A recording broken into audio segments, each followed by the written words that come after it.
Hello and welcome to Get Informed, America, the show that breaks through the mainstream media box to bring you real smart news.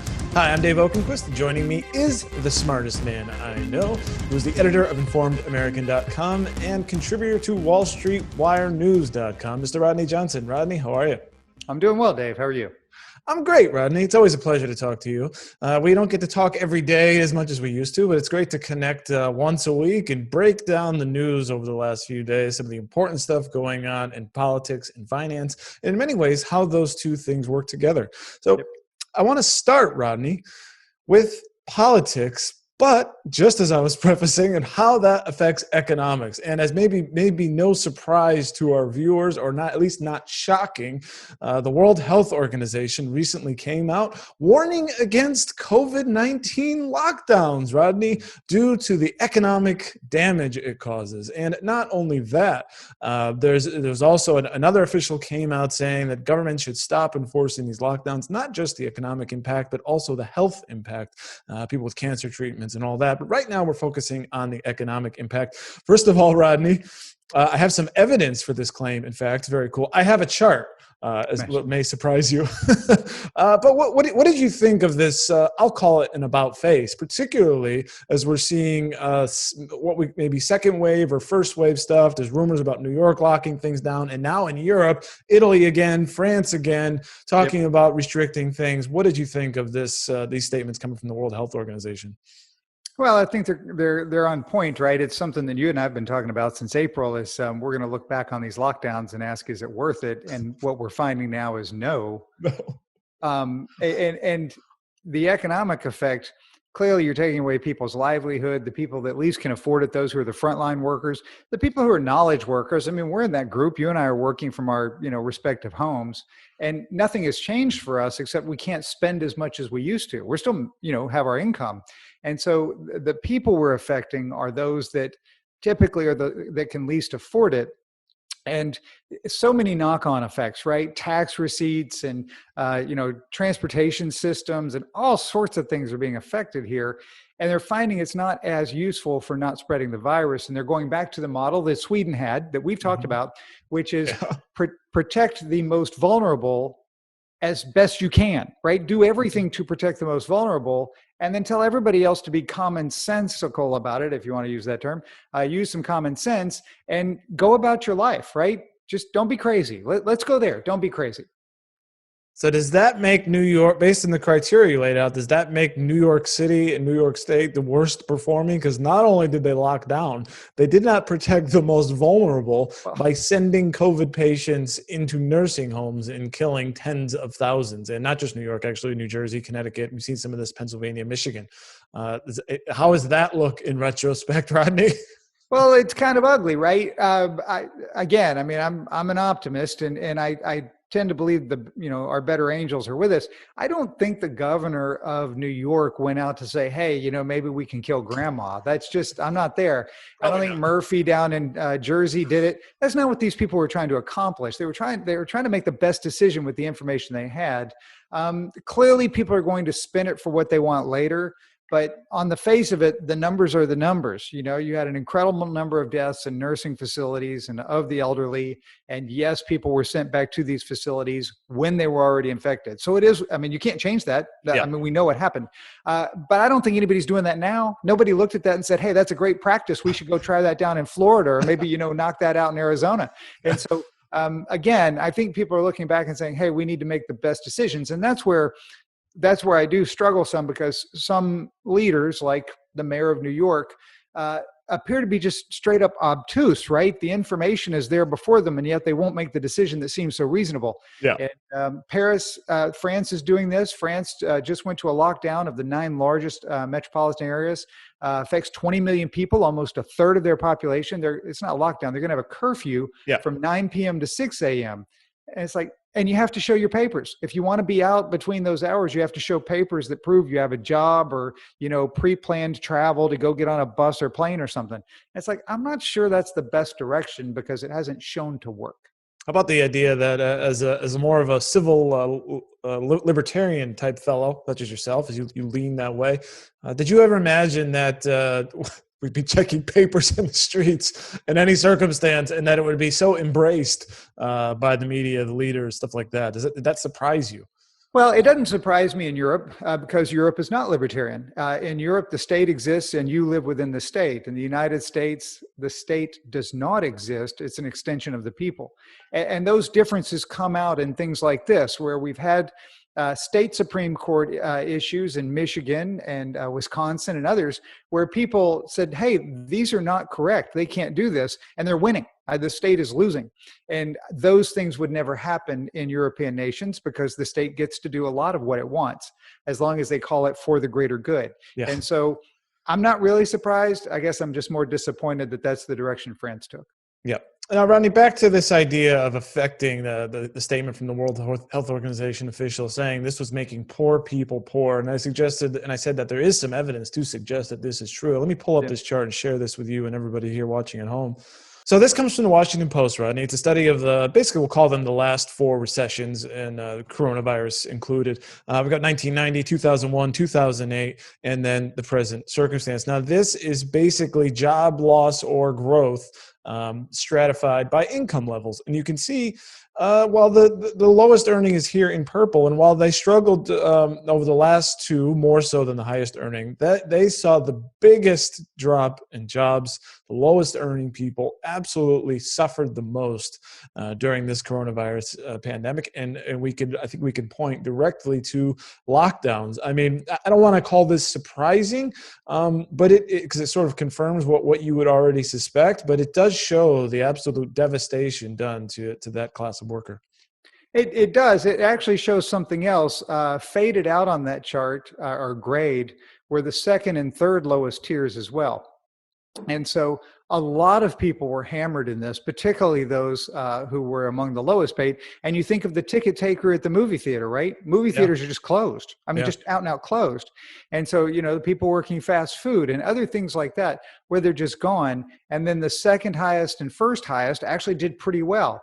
And so the earnings have kind of assumed up to the knowledge workers who remain employed and can work from home. And it's unfortunate, but it is what it is. Sure is. Now, 2 quick things before we move on, Rodney. One, looking at this chart, it sort of tells me a little bit, well, the wealthy weren't as affected by this. And maybe that's why the wealthy were just fine with lockdowns forever, particularly if they lived in metro areas. I would like to know what you think about that. And then finally, what good is the World Health Organization if they're just consistently wrong and looking back, oh, wow, that was a bad idea 4 months ago. Oh, that was a bad idea 4 months ago. I mean, we saw this with masks, travel restrictions, lockdowns.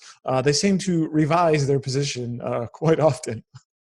Well, so I don't know about saying, hey, these lockdowns are fine because my job's okay. I don't think that's what people are doing. But I think it's much easier to say, hey, these lockdowns are okay as long as my job is not affected. And so I'm with you. I look at this and say, a lot of people who still get to go to work every day and see the paycheck direct deposited are making decisions for others who don't have input on this, which is very unfortunate. As far as the World Health Organization, it does a lot of great things around the world. I mean, it deals with outbreaks in different areas of the world. It brings attention to different diseases. It raises people up in third world countries. And so there have been a lot of really good things that come out of the World Health Organization over the years. Doesn't mean that they're infallible. It doesn't mean that they're not out there able to be swayed by politics here and there as well. And this particular pandemic is so different from what we've seen before, because clearly it's worldwide, but the information flow is so fast. Everyone can be an armchair quarterback on this one, right? Everybody can weigh in because we have the internet and we can all see it in almost real time what's going on. And so in that respect, the World Health Organization is playing some defense, and they're clearly just bad at it. They're just bad at it because they're not putting caveats out there, right? And saying, we don't know, or this can change. They're not giving themselves the leeway to say, hey, and to your point, right, this has clearly affected people in terms of earnings. But I know part of what we were looking at was it's also created negative health outcomes because people aren't going to the doctor for other things. We have more people dying of heart attacks, and we have people missing cancer appointments and chemo and things. And it's like, this can't be what the World Health Organization wanted to have happen. It's just change the thing people are dying from. And so, again, I think they need to do a better job of reassessing on a regular basis and explaining what's going on. And because it sure looks like that they're reacting to some political things, which is why we lose trust in them.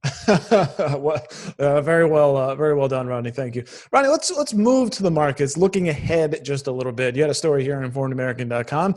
Investors hate uncertainty. If election results delayed, expect market chaos. Well, investors, regular Joes like you and me, investors, we got a 401k, or if you're a more active investor, something like that. Certainly, the idea that election chaos, a delay in the results, this can certainly turn the market upside down, can't it? It really can. And so there's two or three things going on. The first one is the pandemic and the lockdown. And so that has some uncertainty to it because we keep hearing about therapeutics, we keep hearing about vaccines, but they're not out yet. And everyone has the same view that when this becomes a reality, that you have a widely available therapeutic, that we're going to lift a lot of these lockdowns because we can then, keep people from dying and even having, severe to critical symptoms. And so people are waiting on that, but they've been waiting a long time. After that, you have the stimulus, and it keeps being this back and forth of, yes, we're close, and no, we're not, and blah, blah, blah, right? It's just, yeah, exactly, right? We're all calling time out on this. I don't want to talk about that anymore. But that keeps the market moving back and forth. And then you have the election. And so the whole idea that we could have the election on November 3rd and not wake up to know who the president is on November 4th. Yeah. I mean, that's a lot of weight on the nation. And we add to that, it's not just that we don't know because there's some controversy in a state like Florida in 2000, and we didn't decide then until the middle of December, by the way. Wow. Yeah. But we have controversy in many states over mail-in ballots, and are these ballots valid? And if they're valid, are they marked correctly? And here's the thing. Here's the really big issue, and I think we talked about it before. Okay. It's common to throw out about 1% of mail-in ballots because they're marked incorrectly or they're not done in their envelope. It's got a secret envelope inside, whatever. And so it's common to throw out 1%. Well, you know what? In a normal year, you get 50,000 in that are mailed in, and you throw out 500, or you get 2 million and you throw out 20,000. Okay, but 60 million is the expected number of mail-in ballots for this presidential election. 60 million. Can you imagine throwing out 600,000 ballots? What if 30, 40,000 of those are in swing states? And this gets worse. That's the number commonly thrown out. If you have a dramatically higher number of people filling out absentee ballots for the first time ever, they have a higher chance of doing it wrong. And so we are potentially going to throw out a higher percentage.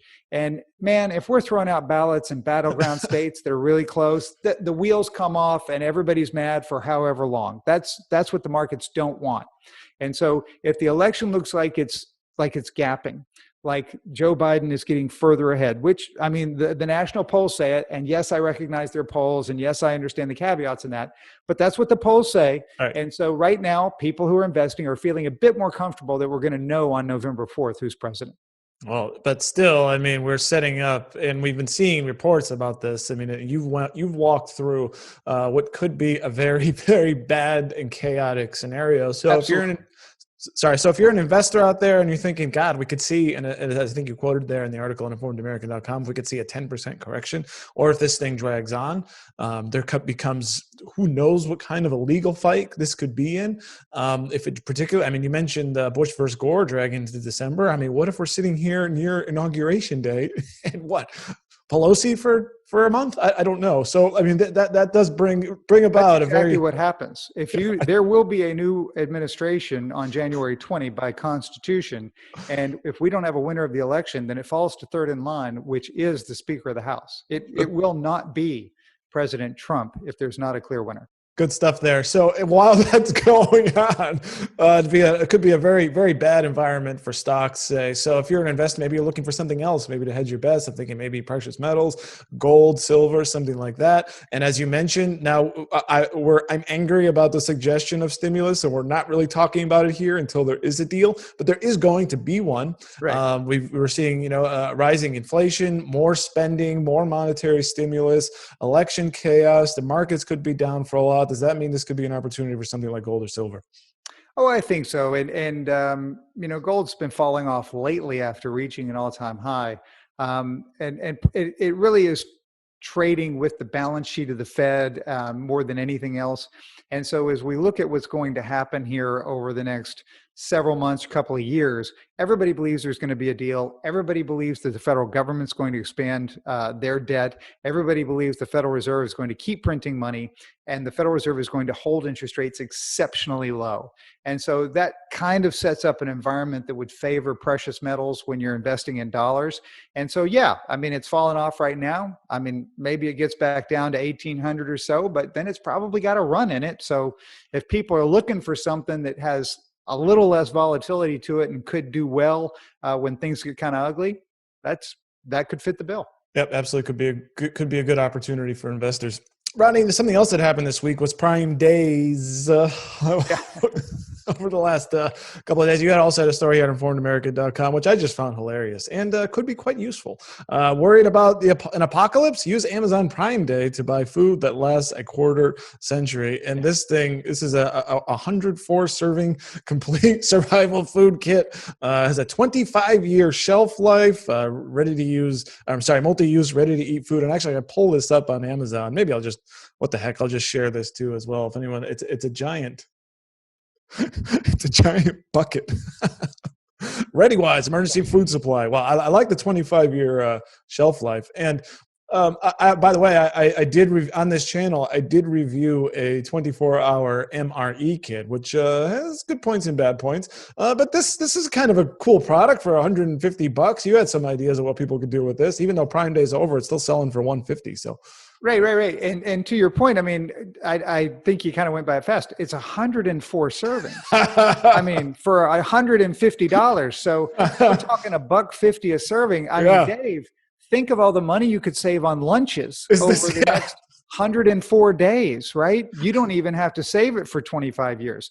And so as I pointed out, maybe it's what bachelors eat. Maybe it's what you send, with your kid to college. It's like, here, just take a bucket of food. You'll be good. Gotta be better than ramen, right? I would assume it'd be more nutritious than that salt pack and crunchy noodles. I don't know if it's more nutritious because I didn't get that far into the label.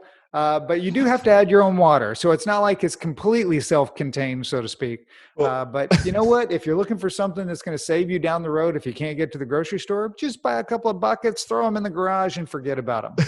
Yeah, it's a very cool idea, cool product. Well spotted by you, Ronnie. And maybe this is honey, you don't need to go to the grocery store anymore. That's great. I was looking for something to eat in the refrigerator, and lo and behold, I found it in the garage. And I do like the idea, the 25-year shelf life. This does have a lot of uses, and I think this kind of a thing, maybe this or another one, but these are good products to have in your possession because you never know what's going to happen. Now, further on this, we don't have the numbers yet for how much Amazon made on Prime Day. We know it's many, many billions. But the one interesting thing and encouraging thing, and maybe connecting back to our first story, is that it reported just today that small and medium-sized businesses that sell on Amazon Marketplace, so third-party sellers, made more than $3.5 billion during Prime Day, a 60% increase. So maybe this could be an opportunity here and some positive news that maybe things are, at least the little guys are finding their way back right now. Well, so that's never been a problem. E-commerce shot to the moon during all this, of course, because you and I still wanted to spend money, and so we just shifted it from in-person to online. The move was already happening. We were moving more online every year. This just supercharged the transition. And so what we've done is kind of moved ourselves faster to the point where we cut out the middleman of the retail space, which cuts out an entire swath of employment, rental, leasing, all sorts of things that happen to make those goods available in a shop down the street that we don't need anymore. And so the person who created the good, who made the widget or whatever it is that you're buying online, they were never in trouble. And so I don't know that this is a change that helps the small business owner as long as that small business owner was a producer. Mm-hmm. This instead, I think, speeds up the demise of the other small businesses, which were the retail spaces, because in a lot of instances, we're just not going to go back. We're certainly not going to go back in the same numbers that we did before. Yeah, no, I mean, all right, well taken. But could this be, so since this is the transition, I mean, are we going to see many people who otherwise wouldn't be retailers to maybe jump on the Amazon marketplace as a potential opportunity for them? Or I don't, not seeing I it? don't see how that works, because what you would need is a greater demand for stuff. Mhm. And it's not that we're demanding more stuff, we're demanding it from a different channel. And the best example is actually food, right? Because we didn't have a sudden increase in the number of people in the United States from, March 1st to March 31st. But what we did is dramatically change the channel through which we gathered food. Whereas we did have a balance, not 50-50, but we had a balance out there of a lot of it at home and some in restaurants. We totally shut out, or almost totally shut out, the restaurant component by the end of March. Yeah. And so we were demanding all that food in grocery stores, and they just didn't have it. The channel just, it didn't have it's not that the food wasn't there. I mean, we actually had crops that were going, they were dying out in the field. I mean, Yeah. they were overripe, right? They were going to ruin, because they couldn't sell to restaurants as they had before. And so I think that's what you're seeing, is where people who used to perhaps only sell in their store had to scramble and create an online presence. And that's great, but they no longer need those store clerks working with them. Right. And so I think what you did in your example is take retailers who used to just sell in the store, and they said, hey man, if I don't have an online presence, I'm going to go under. And so they did that. But again, we're still cutting out that swath of employment. Okay. Well, trying to find a silver lining here. Well, that isn't it. Well, the silver lining is that it becomes a bit more efficient, right? Because we were hiring people to stand there and deal with you in person, which is not the most efficient use. And so what we have are people who are now going to be going into other jobs. I mean, we hired the warehouse workers. We hired the delivery people. We're probably going to put more people to work in knowledge businesses. You do need more people who are going to be doing website. And they don't have to do development. I mean, we're not talking crazy, but they have to maintain, they have to ship, they have to do different things. And so we're recentering employment to what will be the employment of the future. We're just doing it at speed, and we're going through a period of adjustment, and adjustment periods are difficult. Absolutely. Rodney, it wouldn't be a proper Get Informed America if we didn't talk some politics. Also going on this week was the Amy Coney Barrett confirmation hearings. And it seems to be so far smooth sailing for the justice, or soon to be justice. As it came out, I believe this morning, that they plan on voting on October 22nd. So next Thursday, she will be confirmed, barring any strange developments that happen. One of the more humorous or curious things that happened this week is something that you wrote about on informedamerican.com.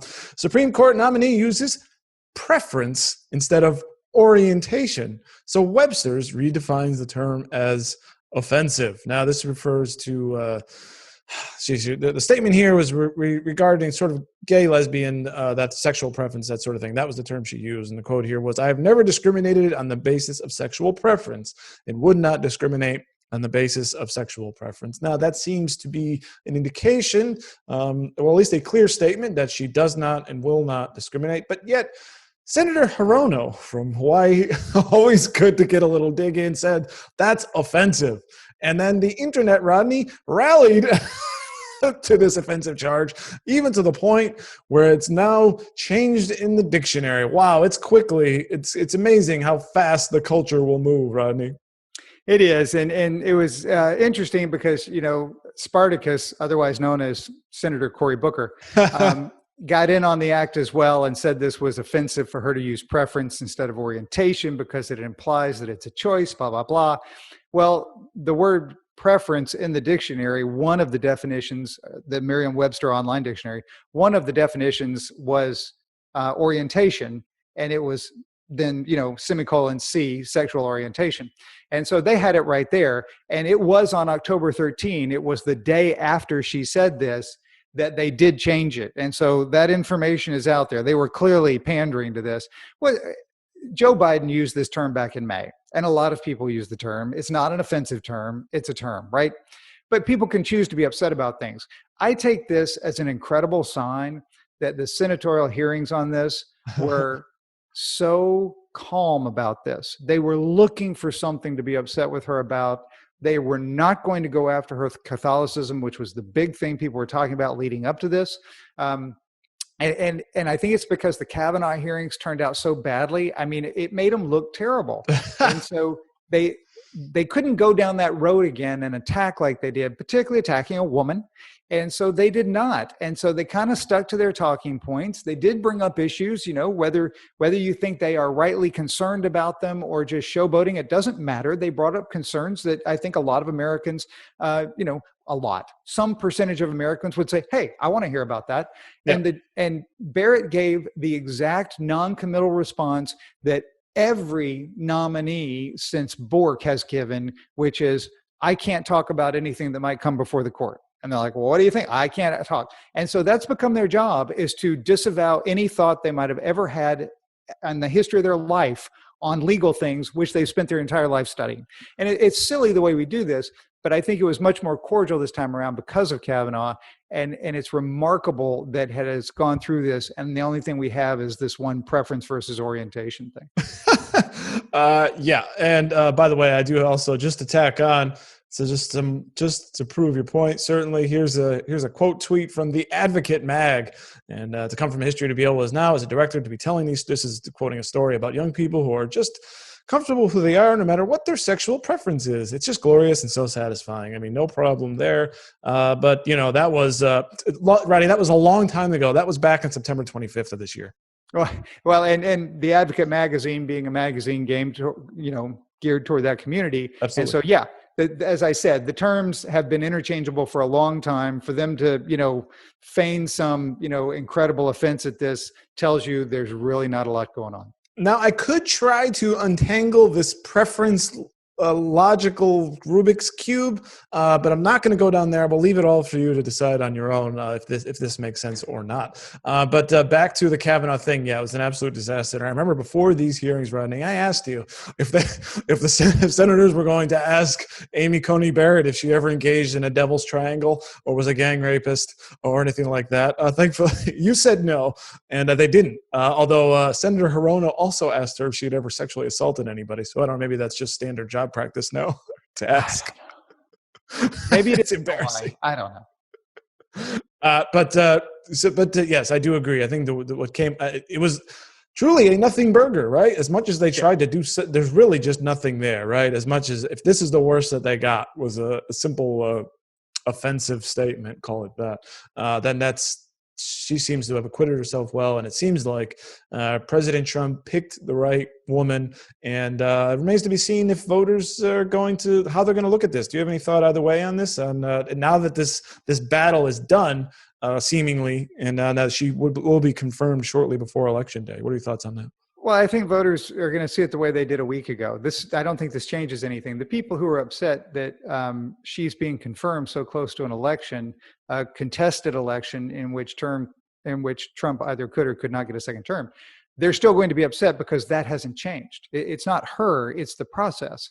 And I think it's kind of the flip side of what happened with Merrick Garland back in 2016, where people who were upset with the process are still upset with the process. Yeah. And so to that point, I just don't think this is going to change anybody's mind that she gets confirmed, because if you think the process is the problem, well, the process is gone. And if you agree with the process is gone. So. What about maybe could this spur conservative enthusiasm for saying, wow, Trump got three of them in. This is great. I want more. Or on the other hand, Dem enthusiasm for, outrage over what they did before the election. Is it a wash? I don't know that it's a wash. I just think it's water under the bridge. Yeah. But I think people who are unhappy with Trump and the things that he does, who find him outrageous, find this as one more outrageous behavior. And so it's a pattern confirming thing. And so to say, if somebody asked you, well, do you think Trump would, appoint a Supreme Court justice in the last 3 weeks of his presidency? Who would say no to that? Of course he would, right? I don't see how it does anything but continue a pattern that was already obvious. And so, like I said, I don't think this moves the needle at all in terms of either support or disagreement. That was already there. Great. Final topic here, Rodney. And speaking of outrageous, that is what Amherst College called Department of Education's investigation into Princeton in an open letter signed by presidents at more than 80 colleges. Rodney, what's this all about?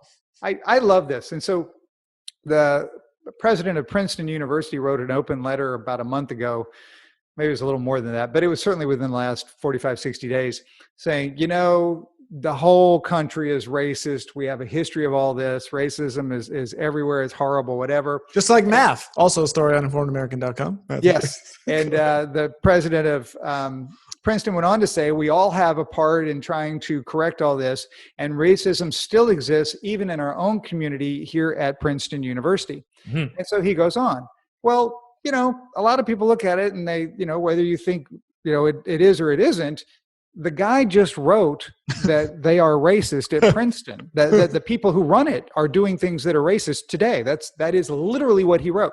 Right. And so Princeton receives federal funds, and it is against the law, Title IX, to discriminate based on race.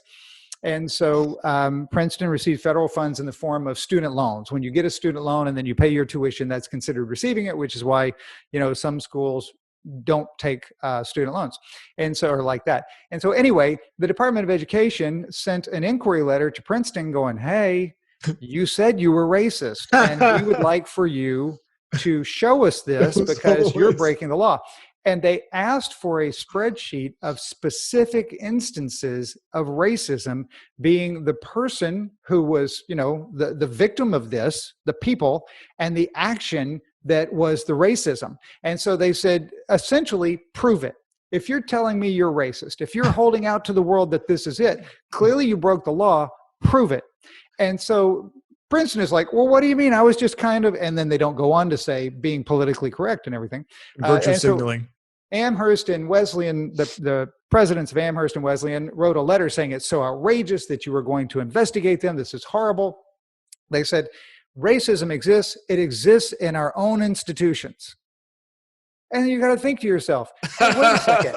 You just said we're racist too. Yeah. And you have 80 other universities whose presidents signed on who are all saying we're a bunch of racists. And so if you look at what the Department of Education did, they went and investigated somebody who said, hey, by the way, we're all racist.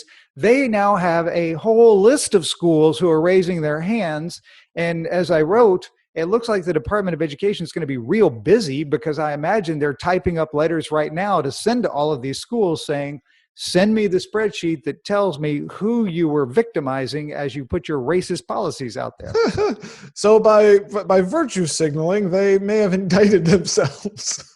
Well, yeah, and it's not that they may have. I mean, the black letter of the reading of it is clear. It says our institutions are racist. Well, clearly you think that's true.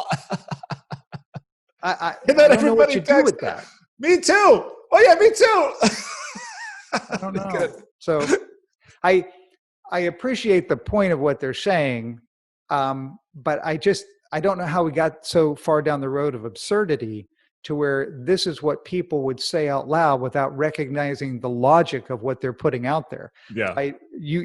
You on paper wrote we're racist. It's like, okay, then show it to me and let's go about fixing it. And by the way, you're probably going to lose your job because all of this is illegal if you're doing it.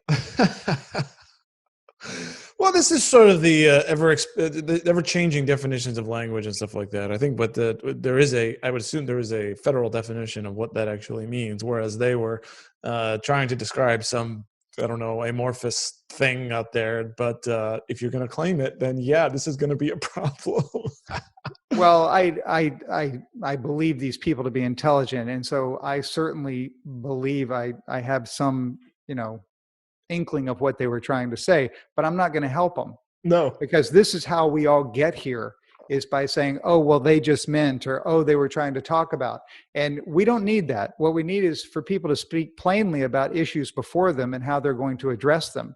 And so when we allow these things to move and shift like this, we're causing problems to get bigger instead of fixing them. Well, that's interesting, right? Because this is it is actually, even though we're making light of this is a serious issue.